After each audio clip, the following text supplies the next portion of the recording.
eny ary tompoko lasy tompoko faharetsaina rehetra dia mionetindray tsika amin'izao folakandro takariva tsy tamoa zay lazana azy fa amintsika dia mitovy daholo zany a ny fiaonana ny tena zava-dehibe miaraba tsika rehetra zay manatrika eto amin'ity fotoana manokana ity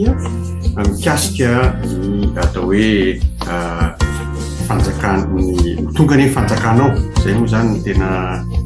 tena voizintsika ao anatin'ity zanam-pandaharana ity tonga ny fanjakanao dia faly tokoa amin'ny alalan'ny kopakopatanana zay miaraba tsika rehetra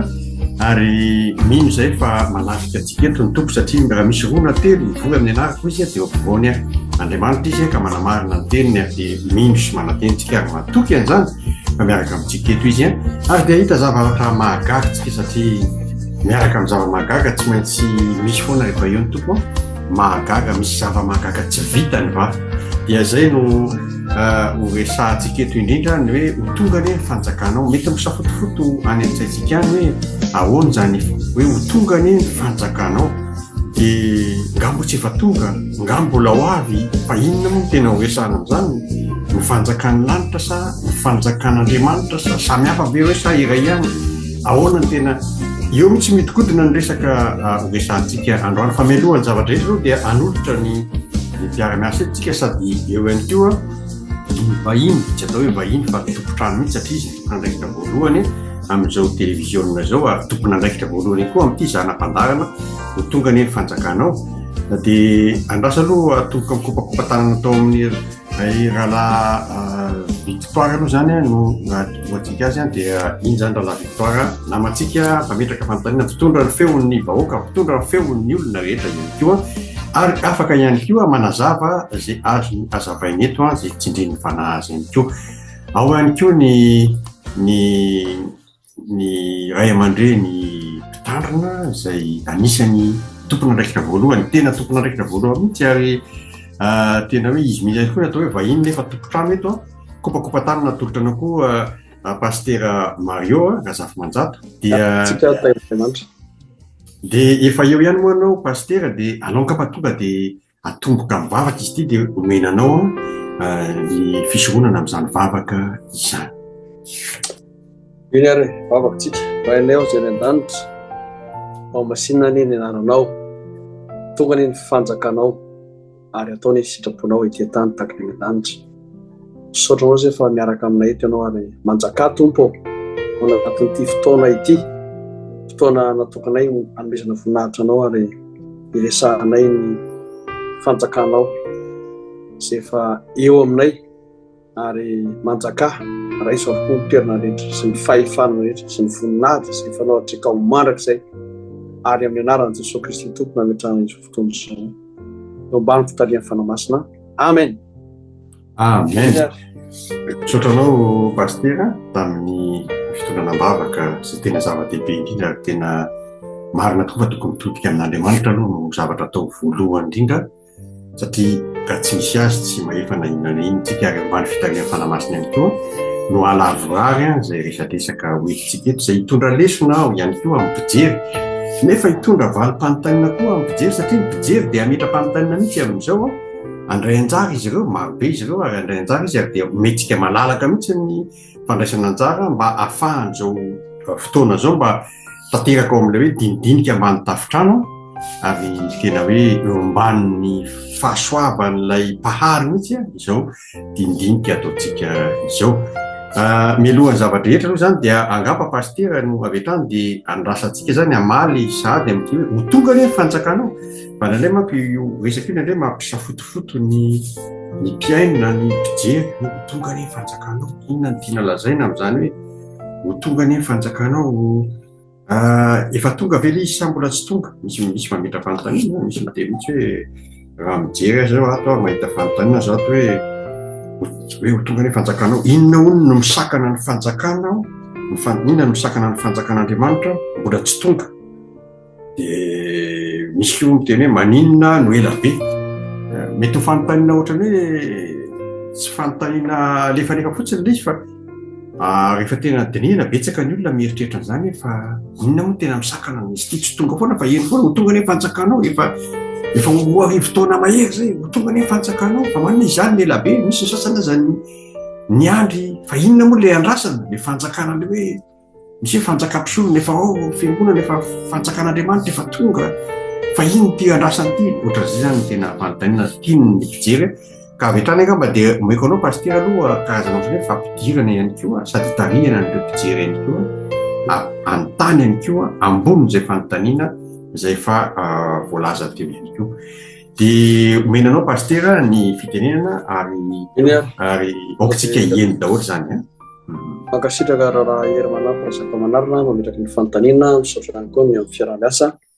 ary itsika n'Andriamanitra rehetra voninahitra ilay mpanjaka ny mpanjaka sy tompony tompo. Teboka anankifito no resahako eto androany mino fa izay fanontaniana amin'olona ifandimy eto dia fanakaiky amin'izay teboka anankifito zay ary ny teboka voalohany zany mazava ho azy dia nivavaka efa nataontsika teo navavaka nampianarin'ny tompo izy io rehefa nampianatra ny mpianatra izy hivavaka dia eo tonga ny fanjakanao dia aorianan'izay teny zay dia hoe ataony sitraponao ety tany tahaka ny any an-danitra zany hoe ny fanjakan'ny lanitra zany dia mazava ho azy efa misy ary ny mpanjaka na Jesosy Kristy dia efa manjaka hatrizay ary mbola ho mandrakizay azy. Zay zany le fanjakana anankiray tiako resahana kiasany dia fanjakana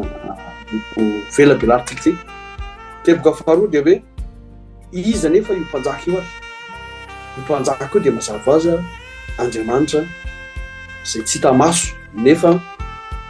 ny se-révélé na hoe naniry tena mitafo fa mba hitantsika azy maso visible palpable audible dia Jesosy Kristy ilay ambaran'ny Kolosiana epistile soatan'ny Paoly amin'ny Kolosia zany hoe Kolosiana toko voalohany efa 10:20 atsika vakiny eo fa 7:20 manambara fa izy ilay Andriamanitra na hoe izy ilay endrika Andriamanitra tsy hita maso izy ilay endrika ilay mpanjaka ary na dia Jesosy Kristy ary teboka fahatrany Jesosy Kristy satria Jesosy Kristy ilay Andriamanitra naniry tena nofoanany ny tena ny maha-Andriamanitra azy zany hoe ilay Andriamanitra invisible zany dia miseho vatany izy ary nampiseho endrika Andriamanitra velona azy dia naniry tena ho nofo izy mitahaka antsika dia ilay fanjakana zany mazava azy efa misy ny any an-danitra io ilay ambara hoe tonga ny fanjakanao ataony sitraponao ety tany tahaka ny an-danitra zany hoe ny teboka fa telo tiako resahana zany dia ny fanaovana sitrapon'Andriamanitra izay efa atao any an-danitra io ilay fanjakana lanitra fa ny fanjakan'Andriamanitra kosa izay efa omeny antsika izay nametrahana fantany fa ovina izy io mitonga fanjakan'Andriamanitra tena marina feontsika fa teboka fahaefatra dia ny fanjakan'Andriamanitra tsy misehoseho ohatra ny fanjakana zao tontolo zao hoe démocratie propagande alabato corruption fitapitaka maro isan-karazany reny zany ny antsoina hoe démocratie zany hoe fanjakan'ny tany fa ny teboka fahadimy resantsika dia théocratie zany hoe fanjakan'Andriamanitra ka Andriamanitra raha manjaka Andriamanitra dia tsy mitovy mihitsy zany fanjakan'Andriamanitra sy ny fanjakan'ny olombelona ny fanjakan'ny lanitra dia fanipaka amin'ny fanjakan'ny tany tahaka hoe mibanky ny lanitra zao any ambony teboka fahaenina azo resana ihany koa dia hoe roviana ary misy mitondra ary misy ny fanjakana arivo-taona izay tsara fantantsika kristiana zany fa isan'izany fanjakana arivo-taona zany izay antsoina hoe millénium aorianan'ny fahoriana lehibe 7 taona io dia ny fiangonana rehefa hiakatra ka ny fiangonana matoto io zany hoe fiangonana dia tena fidèle amin'ilay mpanjaka dia ireo hiara-manjaka aminy mandritry ny arivo-taona isika zany izay mbola mitoetra ka tena Mitsoro tsara ny atao hoe fahamarinana izay asain'Andriamanitra katsahana miaraka amin'ilay fanjakana resahana eo matitoko faina dia efa telo amby telopolo dia manambara izany hoe katsaha aloha ny fanjakan'Andriamanitra sy ny fahamarinana dia hanampinareo izy ny zavatra rehetra. Izy ilay teboka farany tiako tenena hoe katsaha aloha ny fanjakan'Andriamanitra. Fa ilay fanjakana nga tsy hita maso, ilay fanjakana nga aiza nikatsahana azy any Antsirabe sa any Antananarivo sa any aty Paris sa ho any Egypte tsika nikatsaka zany sa ho any Israel sa ho any États-Unis na Canada. Fa ny fanjakan'Andriamanitra dia tsy eza fa eo aminareo ary ho ao anatiny. Izay ngamba ny fampidirako aloha mamaritra ny atao hoe fanjakan'Andriamanitra sy ny tonga ny fanjakanao rovinina izy dia tsotra Romanina 14:17 misy an'izay any amin'ny Luka 4:20 dia raika amin'ny telopolo ngamba izay izo dia milaza ny ten'Andriamanitra hoe sitraky ny ray ho anareo aza matahotra rondry vitsy ozy izy aza matahotra rondry vitsy fa efa sitraky Andriamanitra hoe sitraky ny ray omena anareo ny fanjakana ary tsy izy akory ilay omena ilay fanjakana fa isika ny mpiara-manjaka ny Kristy mpiray fanjakana amin'ny olo-masina zany itsika zany raha tena izy dia efa manjaka ho an'izay manana ny Kristy mazava azy ilay mpanjaka ny mpanjaka dia efa manjaka. Zaho manokana zao dia ny fiainako ohatra dia fanjakan'Andriamanitra zany ilay mpanjaka zany no atao anatiko ary nanindra izy hanjaka amin'ny fotoanako amin'ny volako ny vadiko ny zanako ny momba rehetrarehetra zany dia tomonetika dia tomona avoara dia efa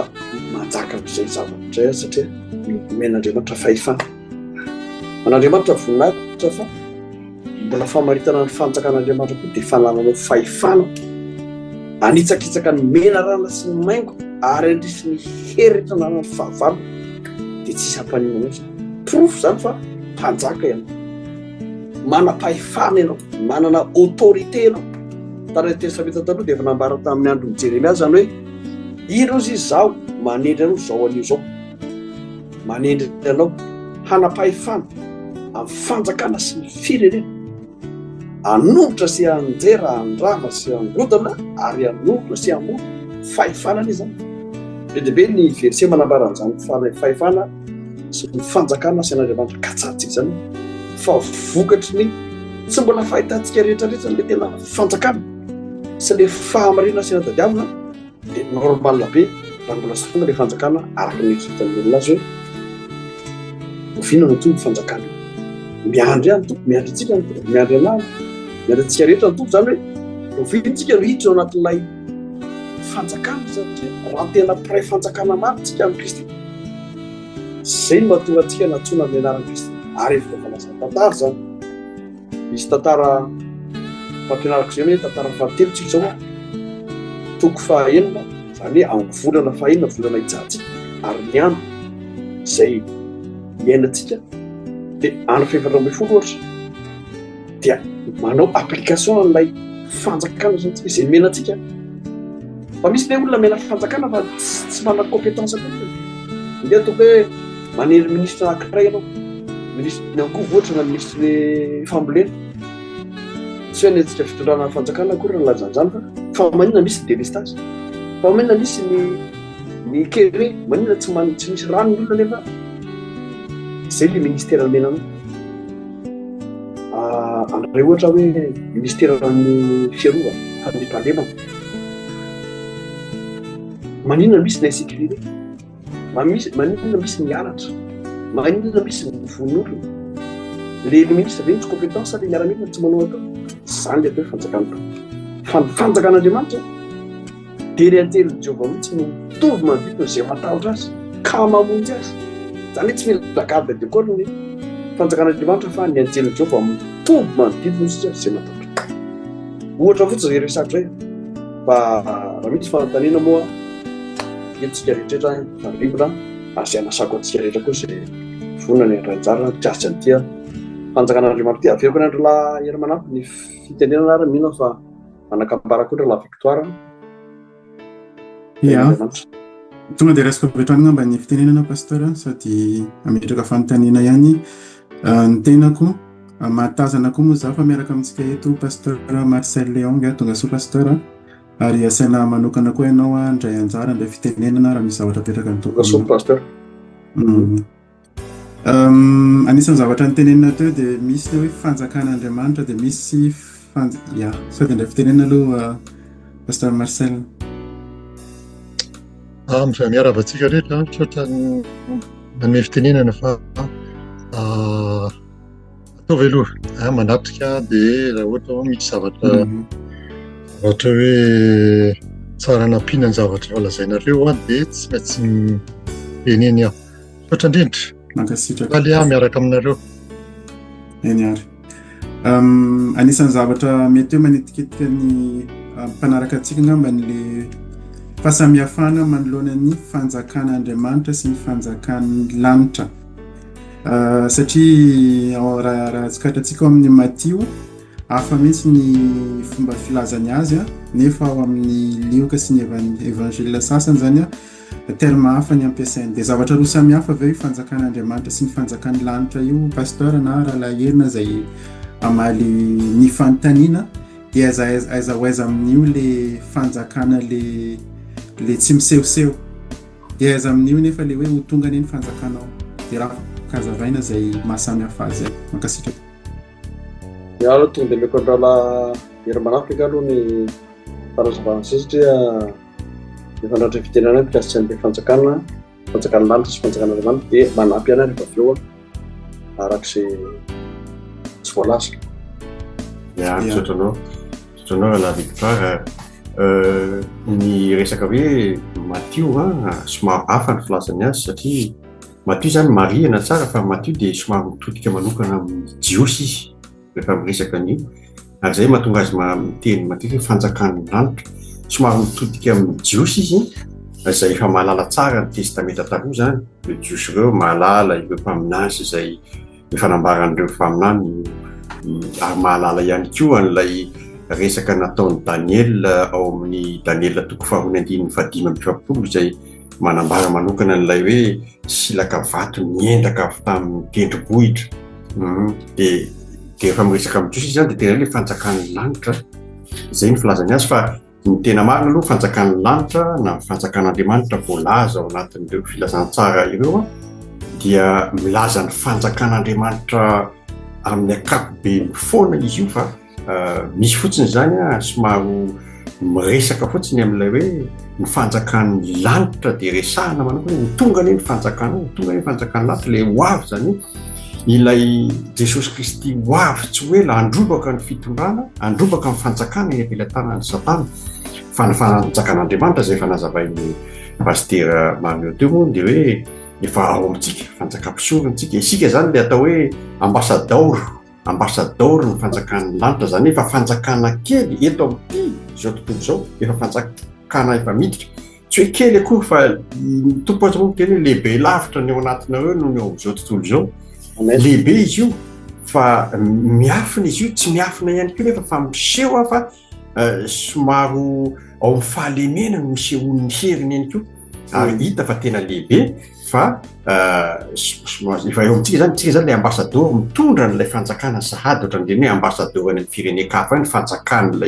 ilay fanjakana ankireny ambassador reny fa any amin'ny firenen-kafa izy mipetraka eny zany hoe misolo tena tanteraka ary tena feno fahefana tanteraka amin'ilay fanjakana any amin'ny firenena-kafa zany ka isika zany fanjakan'Andriamanitra no misy ao anatsika tsika ilay atao hoe tempolin'Andriamanitra ary Andriamanitra no Jesosy Kristy no tompontsika Andriamanitsika zany ary atsika zany lay fanjakam-pisorona isika zany lay tempolin'Andriamanitra mitoetra eto amin'ity zao tontolo zao ity aloha miasa mihitsy tsika tena miasa tsika mitory ny filazantsara ny olombelona rehetra tsika araka ny tenin'ny tompo mibaikiny koa dia hoe ataovy mpianatro ny firenena rehetra isika zany nomena zay missiona zay ary zay ihany ny tena missiona n'Andriamanitra tsika zany nomeny Jesosy atsika fa isika zany dia fanjakan'Andriamanitra rehetra fa ho avy tonga ny fanjakanao zany ho avy mihitsy lay tena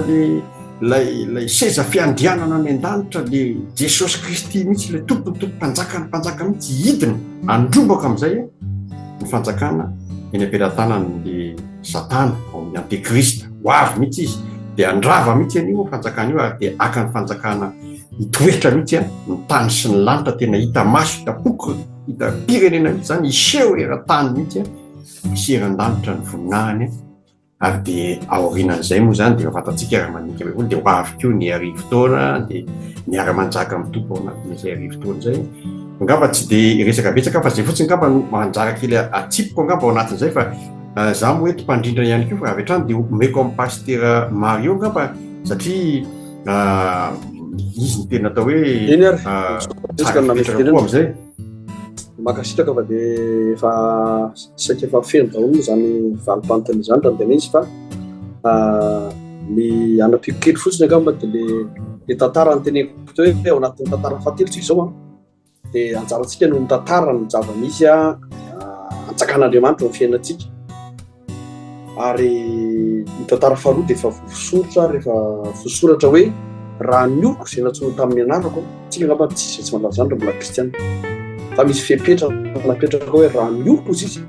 izay natsoina tamin'ny anarako no avy anetry tena ivavaka tsatsaka ny davaka miala amin'ny ratsy fanaony io zany tsirina kely le miala amin'ny ratsy fanaony ny kristiana resako eto izay natsoina tamin'ny anaran'ny Kristy na ny mpivavaka fa mazana mantsika ny mpanao politika ny ejentsika président tsy mavokatra ny premier ministre tsy mahay ny ministre tsy ohatra zao fa isika le ambassadeur isika le iraka solon'ny Kristy no tokony mandray andraikitra ny missiona na missiona no hoe ny iraka nampianaovy Kristy tsika araka ny teny Paoly any amin'ny Korintana dia hoe fa iraka solon'ny Kristy zay izy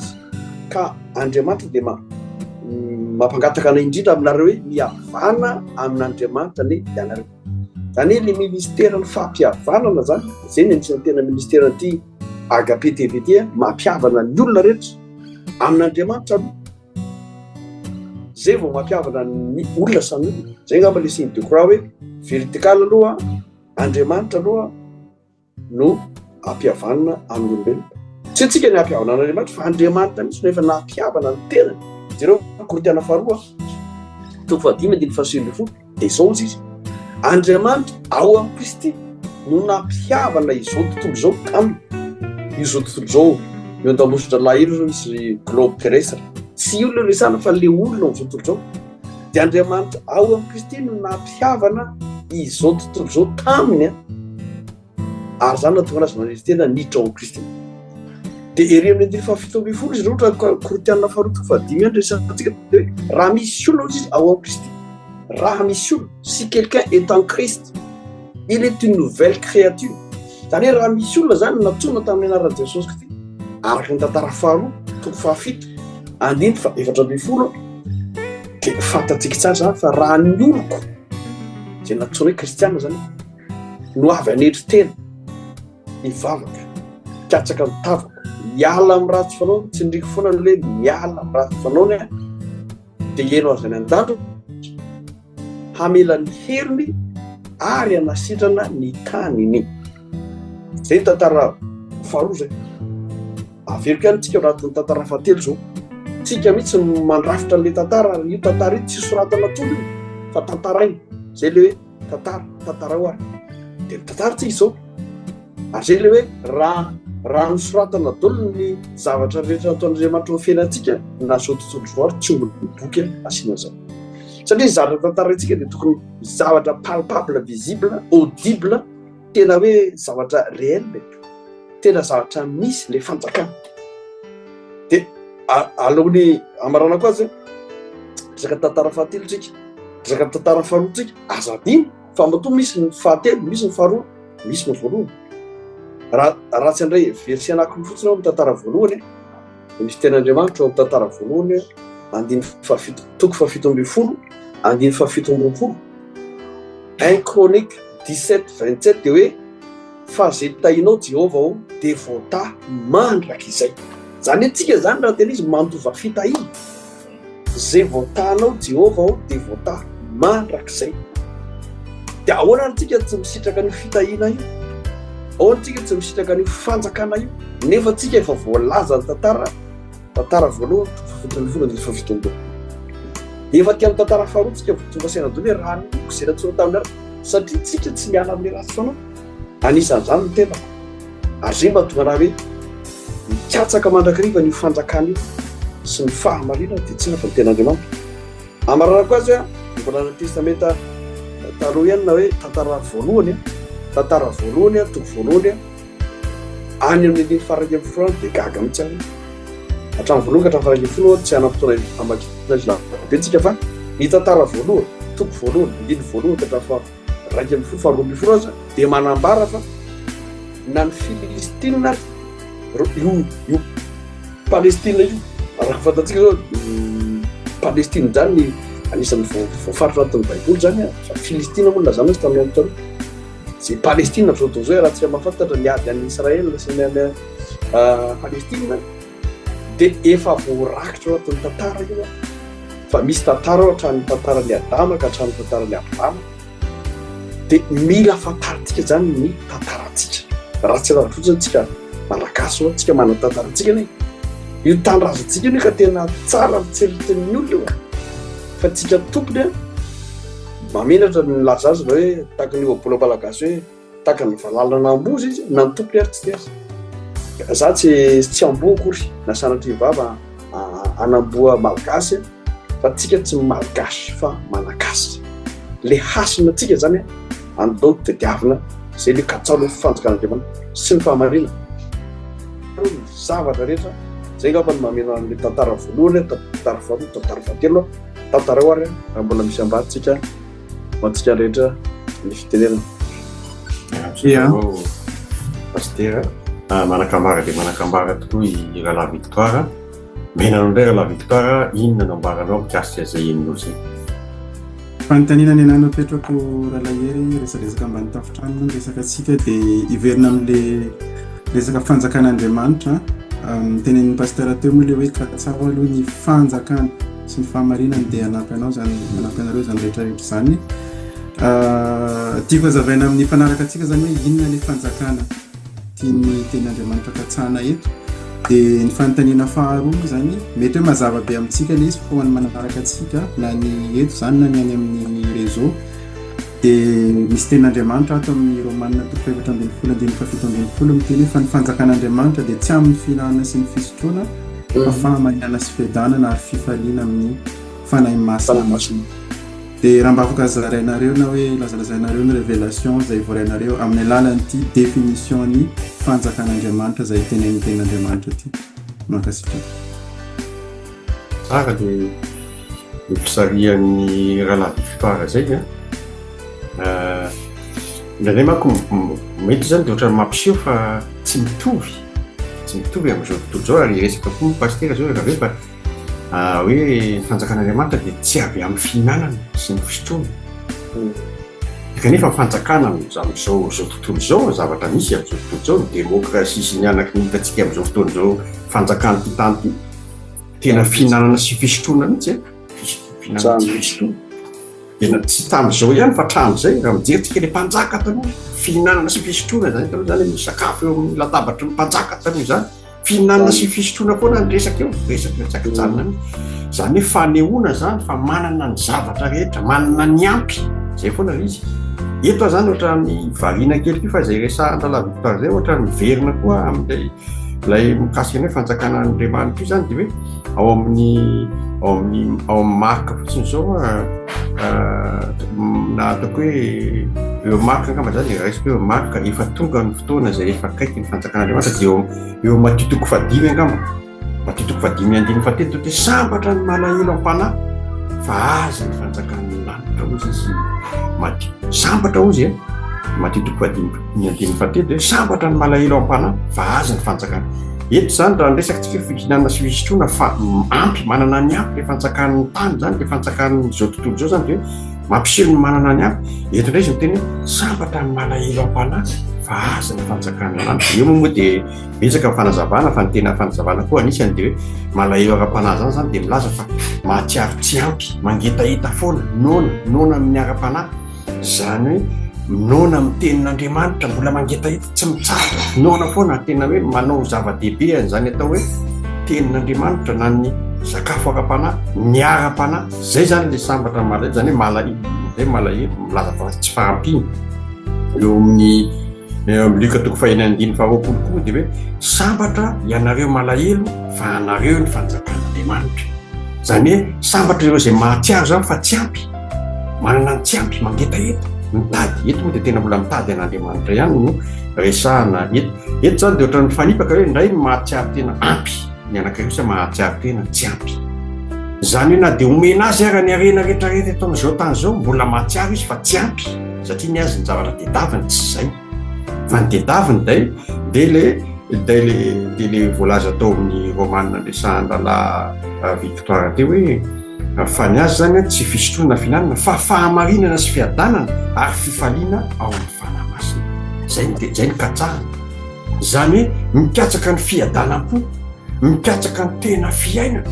satria betsaka tokoa amin'izao fotoana izao miliardera manana ny rehetrarehetra manana ny ampy rehetrarehetra mbola mamono tena le olona zany hoe misy tsy fahampiana zany eo amin'le olona fa mihevitra izy fa feno tamin'iny nefa nanjary mitondra azy ho amin'ny fahafatesana indray aza na dia le arena be mitobaka eo masony azy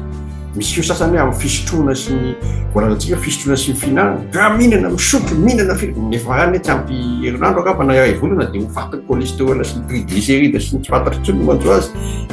zay zavatra zay no mahavariana indraindray hoe to miazakazaka ho any amin'ny fandringanana ho any amin'ny fahafatesana le olona zay mihevitra fa manana ny ampy fa le mihevitra kosa amin'le hoe malahelo am-panahy miazakazaka ho any amin'ny fiainana io zany dia efa misy fiazakazahana tsy mitovy araka ny tenin'ny Paoly hoe na vita fiazakazahako na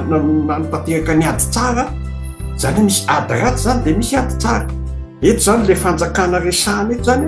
dia le tsy araky ny publicité ataon'izao tontolo izao amin'ny fanjakana misy hoe andeha hanao propagande mba ho tonga président mba ho tonga ministre mba ho tonga rehefa tonga eo le olona tsy misy fiainana zany io fa tonga eo le olona ivelany ianao iny fa ministre fa miady saina sy mikorotana tsy mandeha amin'ny zelony tsy afa-po tsy matory andreo manalina nefa ny fatoriana azy ozy ny fitenena fitovizana amin'ny mpanan-karena ozy sasany nefa leo amin'ny fatoriana zany tokony tena misy fialan-tsasatra mihitsy tsy matory andreo manalina reny olona reny zany ministre na ny président mitakotaky zany ny fiainan'ny firenena tsisy fiainan'ny firenena tsy hotakotaky zany io satria ny mpanohatra misy foana misy raba sasany amin'izay amin'ny telo maraina mbola tsy matory fa mbola mipotro-do tsy afaka matory-tso fa raha-pitso maraina ndray tsy maintsy andeha ho arina andamina arina sahala amin'izao na hiampivoreny atsy mety tena sasany amin'ireny azy dia mena somnifera hitantsika amin'izany zany hoe torimaso forcena zay dikany somnifera torimaso forcena zay zany le izy dia zay ny mahavariana hoe ahoana ihany izy tia angamy pastera manana zavatra olazaina mikasika an'izay hoe fanjakan'Andriamanitra sy ny fanjakan'izao tontolo izao aiza ho aiza tokoa le izy ia makasitraka raha era-manampy amin'izay fanazavana zay fa araka ny fanontaniana vahatsara moa zany Romana 4:10 io hoe ny fanjakan'Andriamanitra izy tsy amin'ny fisotroana na fihinanana tanfanao fanjakany tany hatramin'izay moa zany tsy averiko intsony iny fa ao amin'ny fahamarinana sy ny fiadanana fahamarinana dia tsy nafa tsy ny ten'Andriamanitra any amin'ny obolana any dia efa manambara zany ny ten'Andriamanitra zay obolana soratan'ilay mpanjaka feno fahendrena ty tontolo ary na ny mpanjaka vavy Sepa dia miaiky ny fahendren'ny Solomona dia rehefa nanoratra obolana Solomona dia nambarany fa ny fahamarinana no manaratra firenena zay le hoe aiza ny tsika kristiana tsy mahita an'io zavatra io nefa voalaza mazava eo anaty baiboly fa ny fahamarinana no manaratra firenena ka raha manambara ny tily soratam-Paoly ny Romana hoe tsy amin'ny fihinanana na ny fisotroana fa ny fahamarinana sy fiadanana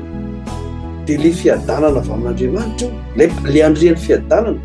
dia tsy iza fa tsy Jesosy Kristy io le manome fiadanana tsy tahaka ny fahame zao tontolo fiadanana miatana be zao fa manana vila tsara tare manana katikatara ministra président tsy fiadanana zao tontolo zao fa fiadanana ao amin'ny Kristy tsika zao miara-malala tsy haiko nareo fa za zao dia tena niazo amin'ny torimaso zany dia tena raha vao midabo raha fotsiny aloha dia matoratra ny zazakely tsy mametraka sosoa amin'izay fiainana any ambadika sy nanana fa dia fiadanana tena fiain'ny fiadanana ary ny tompony milaza hoe fiadanana kosa izy no meko anareo fiadanana no avelako anareo zay le avy any amin'Andriamanitra andriany fiadanana eritrereto hoe le prince de la paix no manome fiadanana tsy ny président de république na ny ministre na niza fa Andriamanitra zay le fanjakan'Andriamanitra tsy misehoseho fa ny fanjakan'Andriamanitra eo aminareo ao anatiny dia misy ten'Andriamanitra anankiray koa any amin'ny Salamana manao hoe sambatra ozy ny firenena zay manana Jehova ho Andriamanitra. Dia zany zany tsika tokony miaina anatina fahasambara araka ny volana hoe sambatra ny madio am-po izy no hitan'Andriamanitra, sambatra ny mpampiavina izy na hoe zanak'Andriamanitra, sambatra sa tena mihoatra ny impito ny teny hoe sambatra ho madio to fadimy. Impito farafakely raha tsy izy hoe intsivy ankambin'izay sambatra ianareo malahelo anareo fanjakana. Tsika zany mila manao zay alahelo afanazy zany zany hoe malahelo fanandro gasy mahantra tsy mba manana Kristy. Tena za zao dia tena hoe malahelo fanako mahita andreo mpanan-karena mpanefoefo dia ataontsika ny présidence ministre volany zany lalaovindareo zany ka voly hatramin'ny volamena tena hoe manana tritrarefo zao mba makaiza ho ny fanandro. Dia zay matoa tenintsika hoe marina loatra teny Jesosy sambatra ny mampanao zay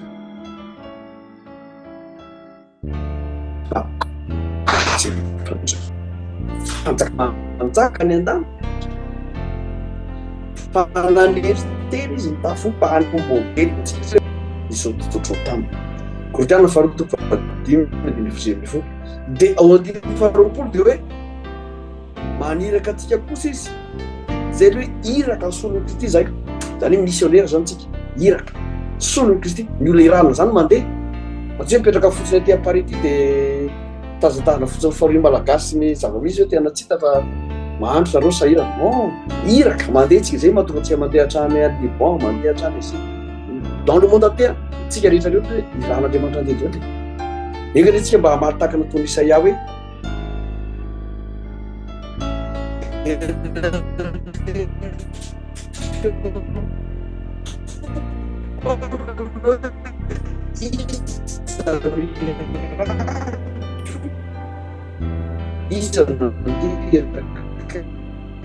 Isaia nanao hoe tiao irako. Tika zany zao ke iran'Andriamanitra ampiavana manao fotsondro zay misy fampiroman'Andriamanitsika hoe miazava fahamasina fa zay tsy manana fahamasina tsy hitanto masina ny Andriamanitsika ka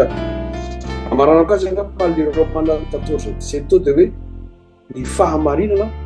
dia tsisy afa-tsy ao amin'ny Baiboly atantsika zany. Ny fahamarinana dia tsisy afa-tsy Jesosy Kristy rery ihany no hany olombelona teto ambony tany laza hoe ary rehefa manatona ny Kristy zany tsika ka natsoatany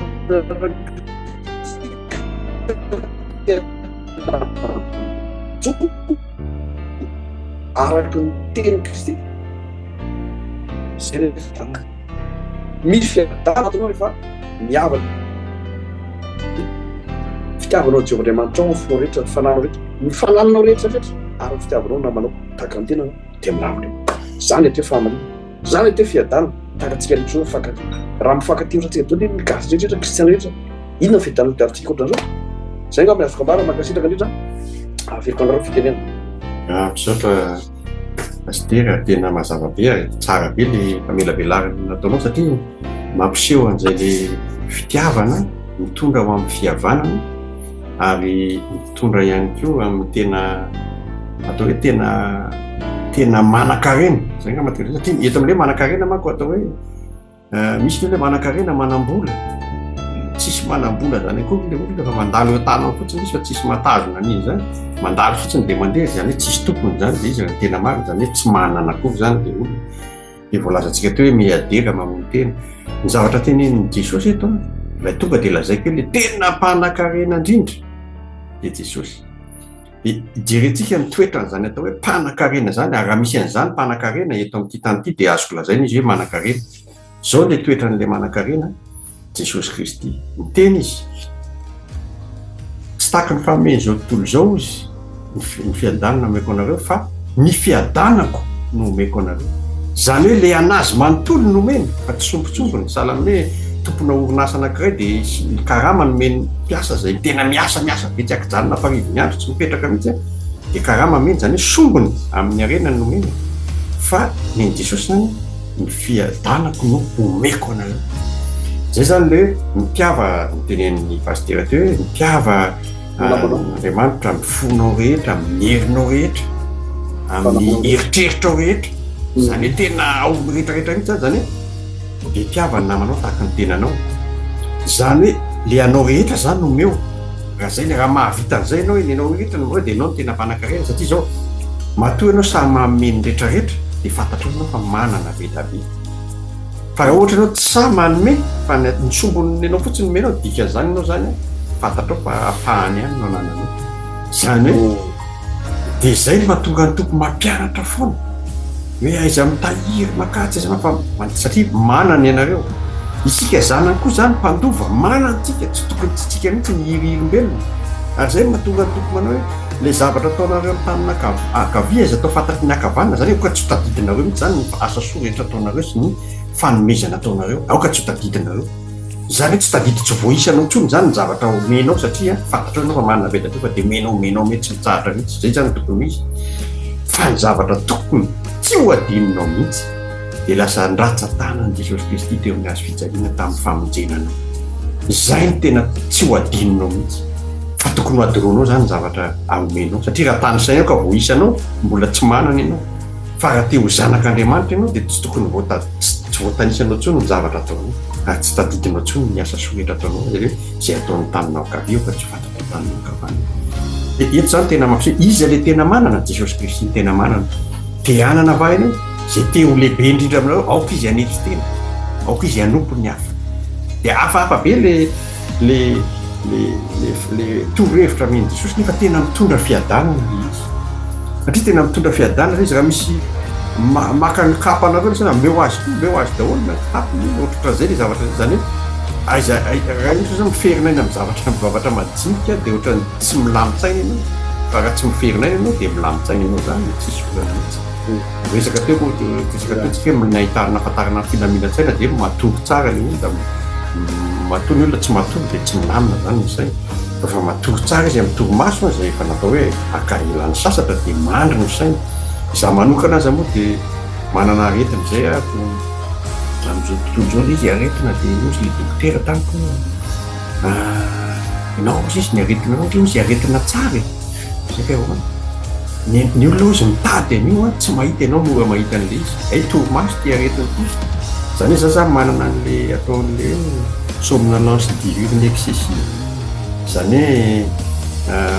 za na mipetraka aza ka mpamakaina mipetraka zao dia za mahita tory za mahita tory foana za rehefa matory amin'ny alina tsy mila somnifera zany fa za tonga dia matory agriculterin'ny pastera dia nandraman'le dokotera nomeny fanafody tokony anano satria ny asanao tokony tsy atory zany ianao fa tokony vozinao foana dia nomeny za moa zao fa retirety dia faly be fa nomeny fanafody ay le fanafody ty tsy somnifera fanafody ty ndray manohatra tsy apatory zany hoe le fiadanako indray zany no simbasimbaina amin'le fanafody nandramako indray mandeha le izy tsy natory afoatra nitsidra be daholo ny zanakapidoro tonga dia nariko le izy dosako mahatsy raha tsy miady amiko dokotera dia eritrereto amin'izany le hoe zao tontolo zao sy ny avy amin'Andriamanitra misy zavatra mifanohatra zany hoe le fiadananao indray zany no sombaina ho asorona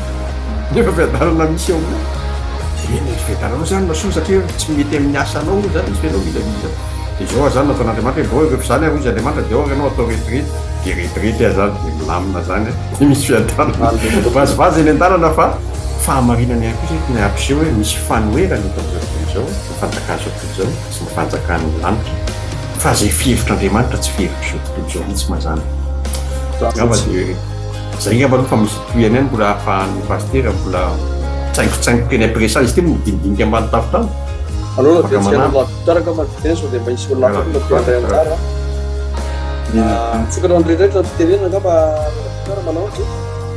ia mankasitraka anareo maralahy tamin'ny fandraisanareo anjara dia efa maraparana anazy sady moa tsika satria efa mandeha dia mandeha ny fotoana misokatra ho antsika ny fitenenana ho an'izay manana fanontaninana amin'ny zavatra manetikitika anareo momba ny fanjakan'Andriamanitra na ny fanjakan'ny lanitra zay dia afaka omena fitenenana atsika mandra-piandry ny fanontaninana mety hoe fandraisana anjara dia omenanao koa rehefa aveo pasteur Marcel raha misy fandraisanao anjara ao anatin'ny fandaharana nisy teboka somary manan-danja ihany moa ny teneninao teo raha lahery momba ny resaka hoe fanomezana manome plus ianao manome plus ianao mandray dia ny fanontaniana tiako apetraka zany anatin'izay dia hoe inona zany tena andraikitra antsika ao anatin'ilay hoe fanjakan'Andriamanitra. Mahafantatra ilay fanjakan'Andriamanitra antsika hoe inona ny fanjakan'ny lanitra voazava tsara teo, dia maha-kristianina antsika inona ny tokony atao antsika manoloana an'izay, inona ny dity sy andraikitra antsika. Dia omeko anao ngamba zareo fa avy fa omentsika ny pasteur Marcel aloha fitenenana. Misaotra indrindra, betsaka ny voalaza teo sy mahafinaritra sorana anareo fa dia tiako tsindriana kely fotsiny hoe efa voalaza ihany izy fa tiako tsindriana fotsiny. Dia ny teny nolazaina atao amin'ny Matthieu 7:20, Jesosy andininy 7:20, efa nomena ny fahefana rehetra any an-danitra sy ety an-tany. Izany hoe amiko tsy misy fahefana tsy avy amin'Andriamanitra ny any an-danitra sy ny ety an-tany. Na ny hoe tsy mino an'Andriamanitra tsy maintsy takin'Andriamanitra rapport zany iza mihitsy ny fahefana rehetra avy amin'Andriamanitra dia mangataka rapport mihitsy Andriamanitra, nataonao inona fahefana nomeko anao, ny ety an-tany dia anjarantsika kristianina koa zany tena mahafinaritra tsara hoe miara-manjaka amin'ny Jesosy Kristy ve ety an-tany, miara miasa aminy ve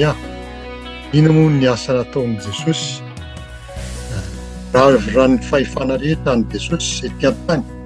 inona ary no nataon'i Jesosy, inona ny tsy nataony. Raha ny amiko manokana raha lasiana vavy dia hoe tsisy tsy an'i Jesosy fa azo daholo. Ka izy mihitsy zany ny maître, izy mihitsy ny directeur, izy ny ray dia tsy maintsy hanao rapport any aminy daholo ny rehetrarehetra mihitsy. Ny dokotera tsy maintsy hanao rapport hoe tena nitsabo araka ny fanaon'i Jesosy Kristy ve, satria zavatra tena tsy zakako raha mieritreritra azy eto Frantsa hoe ny avortement 240 000 par an, 240 000 dia avy eo eutanasie koa ao anatin'ny constitution koa ny avortement. Zay zao dia fanjakana tsy araka an'i Jesosy mihitsy. Dia raha tsika manaiky an'izay na tsy manao ninina mihitsy fa dia manaiky fotsiny hoe efa zay moa no tapaka tao dia manaiky fotsiny ho takian'Andriamanitra amintsika izay hoe ahoana ilay fahefana nomeko anareo, mampianatra ny firenena rehetra, tsy mahay ninina nareo satria tsy namaky baiboly ianareo mamaky baiboly indray tsy mampianatra azy dia ahoana, dia mety ve zany tsetsasesa tsy aritra fotsiny zay fa dia fotoana moa mandefa aveko any aminareo ihany fitenena tainy tomponareo tonga dia manarona zay teninao zay moa tsy le manairana kely amin'le anankiray hoe fahefana rehetra dia avy amin'Andriamanitra daholo araka ny vorazan'ny tenin'Andriamanitra ohatra hoe efa nomena ny fahefana rehetra any an-danitra sy ety an-tany. Misy indreny ny resaka tany moa tsy maro dia ozy izy hoe raha misy Andriamanitra izy maninona misy ny ady, maninona misy ny famine, ny corruption tout ça satria misy ny devotion existe fa zay lina no itenenako aminao hoe Jesosy Kristy ny lalana sy fahamarina ary fiainana, dia zay tenen'i Jesosy no ataontsika ary zay no mahatonga anay mpanoton'Andriamanitra tsy menatra ny teny ny fahamarina satria manomboka amiko sy anao ny fampiarana ny tenan'Andriamanitra hoe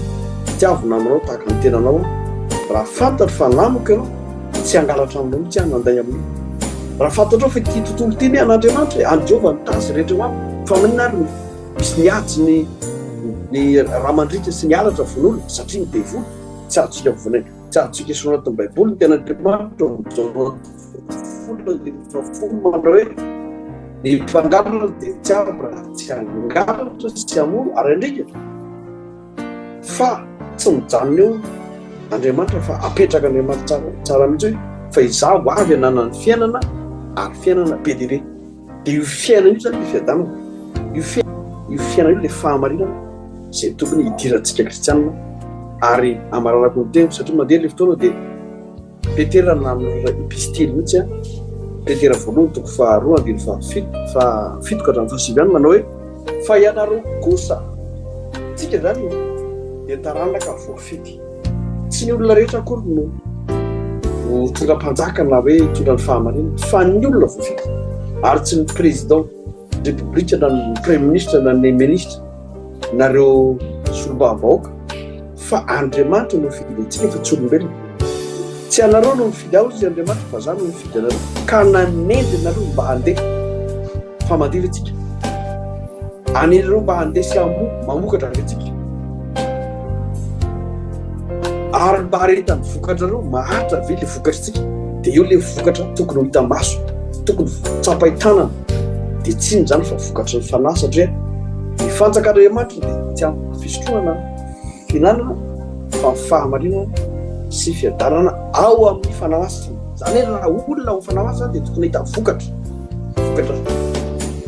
ao Galatiana toko fahadimy andiny roapolo ny atatitsika izay vokatra manomboka amin'ny fitiavana. Io le fitiavana agape io tsy tokony hifankatiavan'ny kristianina rehetrarehetra fa na inona io dénomination misy anao na tokom-pivavahana na tokom-politika na tokony ino dia ny fitiavana ny lehibe indrindra ary io hitiavantsika an'Andriamanitra izay Andriamanitra fitiavana mampianatra antsika hifankatia ka zavatra tokony ataontsika kristianina zany izay natsoina tamin'ny anarana kristiana zavatra tokony ataontsika olo fidin'Andriamanitra taranja fidy dia ampisehontsika ny mampanjaka antsika hoe fanjakam-pisotro. Petera voalohany toko faharoa andiny fahasivy avy hoe fa ianareo kosa dia taranaka voafidy.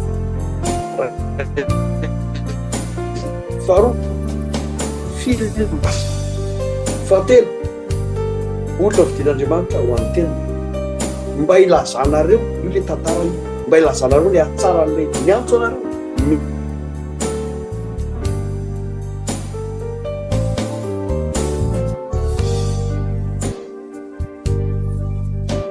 miala fahamazinana makany fahazavana mahagaga zay ka tsatsika miaraka tsy hanavanana izaniza dia tsy hita tsoa izay vaholana tsara ankoatrany hoe fitiavana namana tahaka tena ka dia alahoera rasy ambavy misokatra ny televizion agape ao atsika rehetrarehetra raha tena kristiana ianao ka tsy manavakavaka an'izaniza ary kristianina tena tiatra amin'ny fahavarona zany dia fitiavana vaholana zay ngamba ny azoko ambara fa dia avoaka andreo lavitara fiterena manasitraka atsika sy mandray anjara sy amen. Ia mamaraparana ny fandaharana atsika dia omeko fandraisana anjara tsirairay avy ngamba nareo hoe afatra ho an'ny mpanaraka atsika momba ny thème izay noresantsika androany inona ny tianareo ampitaina tianareo olazaina samy mahazo ray minitry tsirairay avy dia omena ny rahalahiry ny famaranana azy amin'ny vavaka rehefa avy eo omenantsika avy hatrany ny fitenenana afatra ho an'ny mpanaraka atsika momba ny zavatra miresana androany.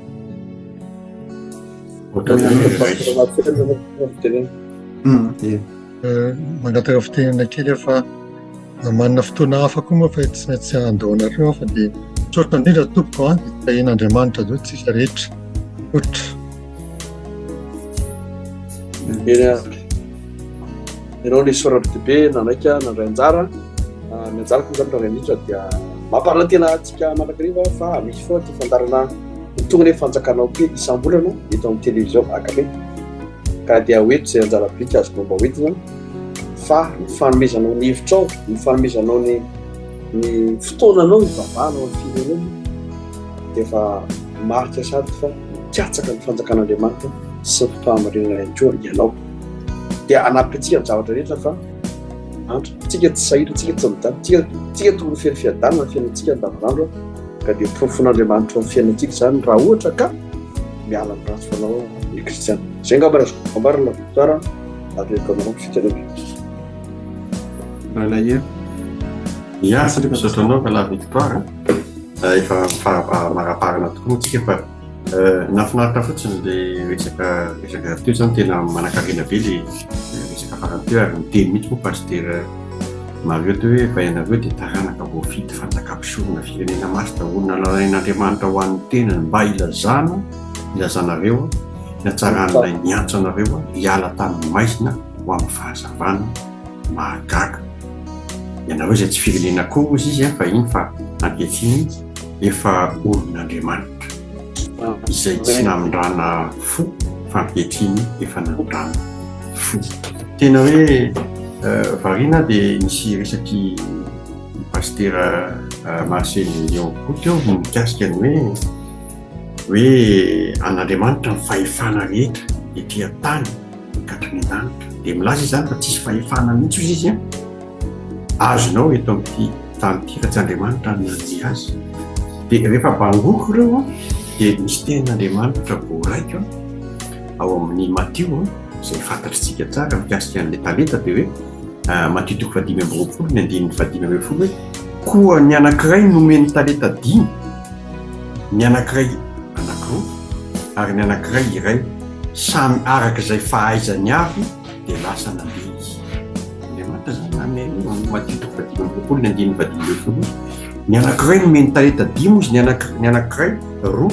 ary ny anankiray iray samy araka izay fahaizany avy dia lasa nandeha izy. Mamitina mihitsy io resaka io satria misy nomeny 5 dia misy zavatra niseho, misy nomeny 5 dia misy nomeny 2 dia misy zavatra niseho, dia misy nomeny anankiray dia misy zavatra niseho teo. Kanefa ireo samy araka izay fahaizany avy. Zany hoe ny fahefana men'Andriamanitra anao eto amin'ity tany ity zany dia araka ny fahaizanao, araka izay tokony ho mety zavatra azonao ampiasaina tsara ho ampandrosoana any ambainday ny fanjakana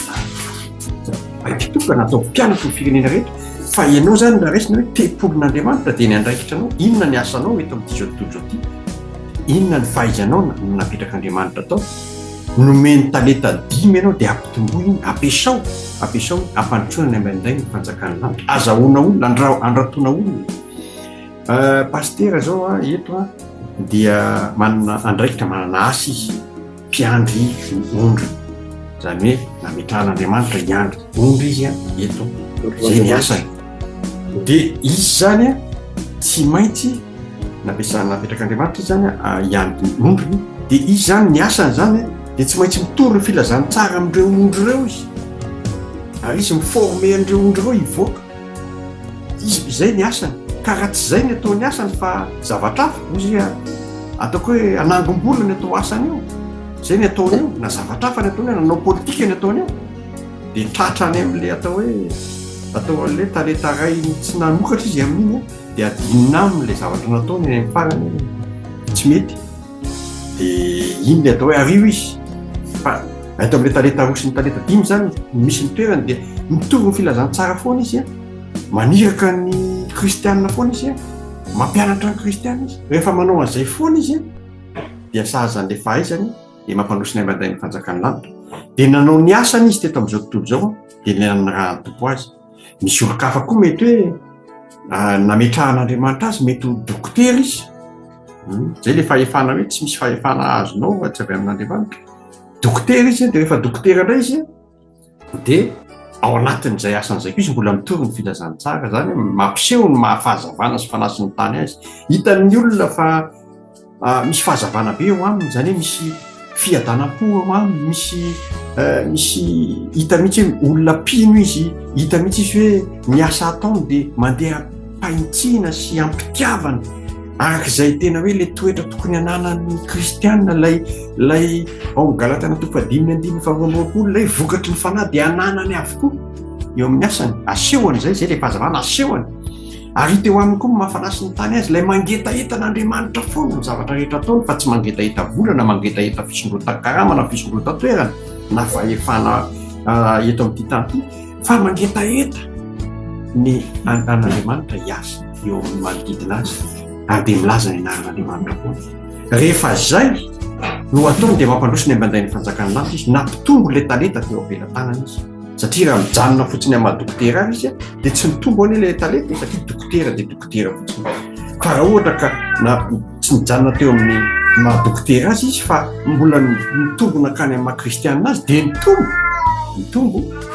ny talentany atsika miresakitsika miresakitsika maheno feo atsakitsika dia mbola mitombo koa zany le talenta eto fa saka koa aza manjary miantso an'i Jesosy ato ananonato zay zany anisany efa tapitra koa fotoana dia efa mamissionnerie izy okizay io moa ny anarako moa raha zaka manarina fa le saka indray hoe raha saka manarina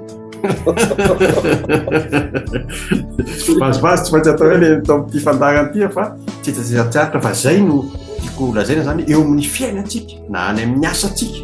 na any amin'ny fiarahamonina misy atsika na amin'ny manodidina atsika eo anivon'ny fianakaviana dia tokony ho hita foana fa zanak'Andriamanitra tsika, tokony ho hita foana fa olom-boafidy araka le voasoratra tao amin'ny Petera teo, tokony hita foana fa isika dia taranaka voafidy fanjakam-pisorona. Ianao zany dia tempolon'Andriamanitra foana, ka raha atao hoe any amin'ny hôpitaly misy ianao dia tempolon'Andriamanitra foana ianao. Atao hoe tonga indray ianao any amin'ny eny an-dalambe dia tempolon'Andriamanitra foana ianao. Fa misy maka sasany tempolon'Andriamanitra izy ao an-trano, tempolon'Andriamanitra izy any am-piangonana. Rehefa tonga any an-dalambe izy tempolon'ny Lamboto, rehefa tonga any Ananary izy tempolona tsy fantatro tsio miofa dia mampalahelo nefa zany zavatra zany. Dia eo le hoe adinina aminao iny fa tsaro fa iona amin'Andriamanitra ao ianao. Dia eo le rapport tenenin'ny pasteur Marcel teo hoe amme rapport azy ianao. Inona no nataonao tamin'ilay tempolon'Andriamanitra nomena ndraiky tanao ary nomena talenta ianao araky ny fahaizany avy dia lasa izy nandeha izy na teo ininao aza le talenta, na teo ininao aza le ianao nataon'Andriamanitra afam-panadinana dia nanana diplôma, na teo ininao ary le diplôma nataonao nisehosehoana sa na nanokafanao varavarana ampandrosoana manday ny fanjakan'ny lanitra tany amin'ny sehatra izay nampidiran'Andriamanitra anao, tany amin'ny fiasana manokana izay naneho ny fahagagana mba tafiditra voafity tao hoe zay ngamba no tiako ampiana fa mety hoe betsaka moa mbola resaka eto miandry kely tsika 30 sekonda farany miantso an'ireto mpijery reto hoe manam-panontaniana ve ianareo alohan'ny amaranana ny fotoana fa ny fotoana ho mandeha any 30 sekonda farany arao atsika manareo tamin'izay 30 sekonda zay fa mandalo fotsiny 30 sekonda io dia tapitra dia manjary tsy nandray anjara ianao. 30 sekonda ho atsika mpijery manangana tanana na avy hatrany tonga dia mitenenaamisokatra ho atsika 30 sekonda ho an'ny mpijery.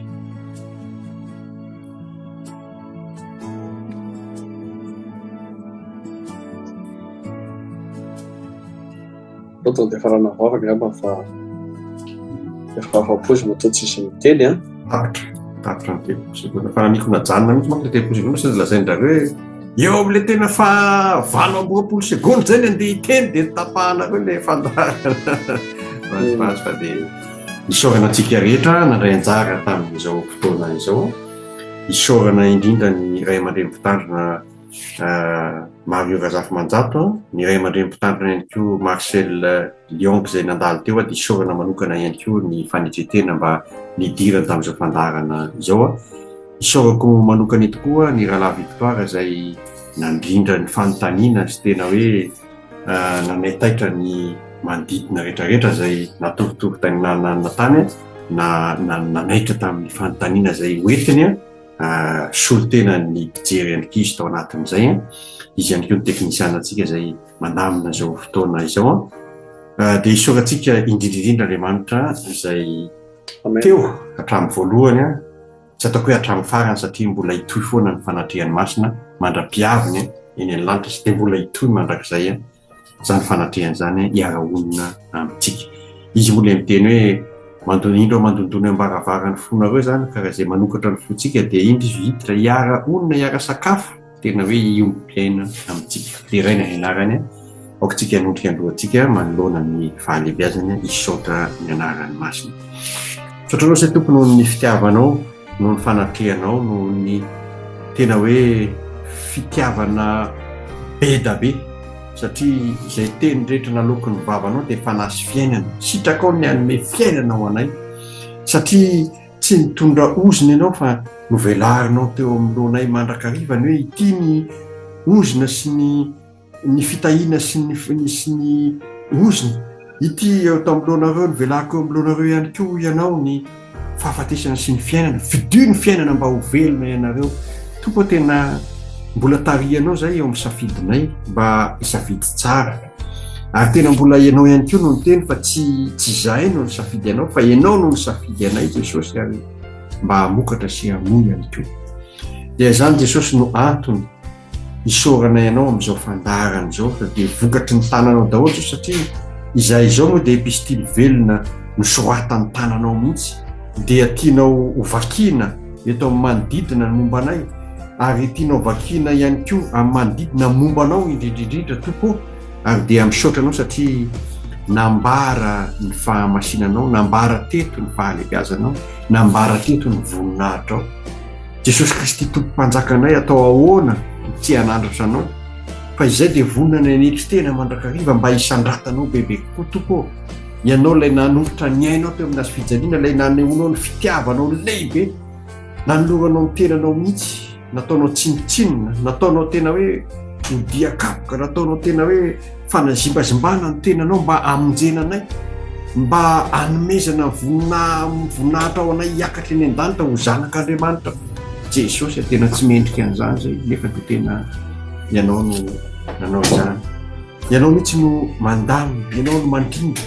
ianao mihitsy Jesosy no mitantana ny fiainanay tsirairay avy fantatray tompo fa olom-boafidiny nisoratanao tamin'ny anaranao mihitsy ny tsirairay aminay ho kristianina kely mandehandeha kristy kely mandehandeha zay Jesosy malala nametahanao ny anaranao ary indro nisoratanao amin'ny boky ny fiainana ny anaranay ary tena zany fifalianay fakasitrahana tena hoe mitafitafy fakatelemana tsy haina intsony zilazana azy raha ny tena marina izy tokoka hiteny mihitsy mivavanay manao hoe tianay ianao tena tianay fatratra tiavinay fonay rehetra ny herinay rehetra amin'ny eritreritra rehetra tena zany ny fanirianay nefa zavatra fantatra dia tsy marina fa tena tianao zay diso raha teny an'izany fa ianao ny tena ny tianay fatratra tompo tena marina ary ny fitiavanao no natoy izao anay tompo Andriamanitra tsy avy amin'ny fitiavanay ny asanay fa avy amin'ny fitiavanao sy ny asanao no natoy izao anay izany no anondreanay ny lohanay Jesosy malala isoranay tantera satria ianao no nanao ny zavatra rehetra dia misaotra ray ianao ny amin'ny Jesosy Kristy isorako manokana ny raha lasana vavy manafika eto sy ny fofonaina mbola menao anay ahafahanay miasa ho anao fa ny fiasanay ho anao azany dia mbola ideranay anao no ny fahatokiana ho anay tsirairay avy amin'ny mazao anay zao misaotra ray io tsy te handiso fanantenananao zay kaoka ny fanahanao ny toetra mandrakariva ao aminay satria tsy mahefa na inona na ino zay raha tsy ianao no mitoetra ao anatinay raha tsy ianao no mitarika anay na dia mivavaka sandatray toko dia fantatray fa tsy mahefa na inona na ino zay fa miaraka aminao zay fandresena miampy fandresena foana ny fiainanay ary fantatray fa raha ianao no melo lalana manokatra ny varavarana dia tsy akatony zany misaotra raha io alleluia amen amen alleluia amen amen amen amen dia zay ndray moa zany ny fandaharana anio isaorana atsika rehetra fa dia kopakopa tanana indray no ataonay anao ho fanaovam-beloma mandra-piona indray tsy hoela fa dia tsy tsahatra ty filazantsara toriana amin'ny televiziona agabe ty mandra-piavy ny tompo dia eto foantsika terainany sakalazay ny anarany amen veloma mafinaritra daholo Ai, então,